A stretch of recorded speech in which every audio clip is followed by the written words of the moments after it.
What's up everyone, welcome to today's video, welcome to the Video Game Fight School channel. Thank you very much for tuning in. So we're approaching the Summer Games Fest and there is something that we've not necessarily started to see being announced or perhaps spoken about, and that's a demo for Gotham Knights. Now we've mentioned this in other videos, I've seen people in the comment section actually talk about this, but I wanted to go back and reiterate this particular point because I feel it's quite necessary. There used to be a time demos, and I'm talking downloadable demos, that you could keep on your computer that actually were timed or maybe section specific were a huge deal. In fact, I went over to the PlayStation 3 PlayStation store on a PlayStation 3 machine, yes, and I was able to download a demo for Batman Arkham City. In fact, I was so stunned that there was something like that still in existence today on a gaming store that I was like, man, I have to download this and I have to check it out for myself. In fact, there's even an extended demo if you're a PlayStation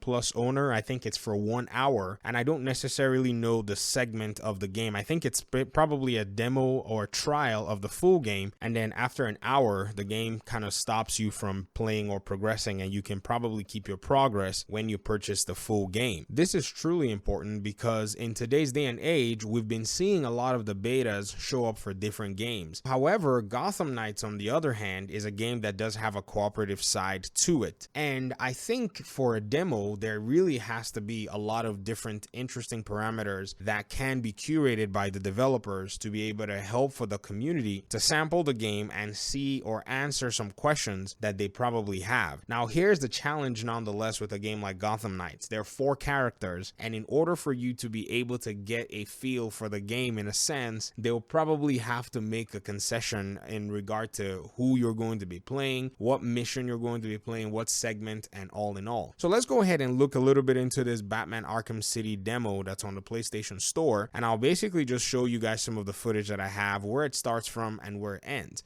So this demo that's available to everyone is a 15-minute demo, and it starts out from when Batman has already made his way to the rooftop by Ace Chemicals. This is after he's already escaped from the prison and requested his bat suit from Alfred, and you're going to pretty much be encountering the mission with Two-Face and Catwoman. So from a story side, this is probably Act 1 or maybe the beginning of Act 2, and so this is really cool. It really does provide you the opportunity to fight with thugs around the open world. It has, like, you know, something where you can actually walk through this particular level, which is the courthouse, and then you're able to explore some of Batman's capabilities. You get to do a little bit of investigation. In fact, the mission takes you over to the church where you then find out who had actually tried to take out Selina Kyle, and then you're able to pretty much escape. And then after you escape, the demo is over, but you can start all over again, and it just gives you that little loop, and you continue to play over and over again if you actually want to. Now in terms of Gotham Knights, we've already seen the Batgirl gameplay section. This was actually presented at the DC Fandom event in 2020, and I think in order to preserve spoilers,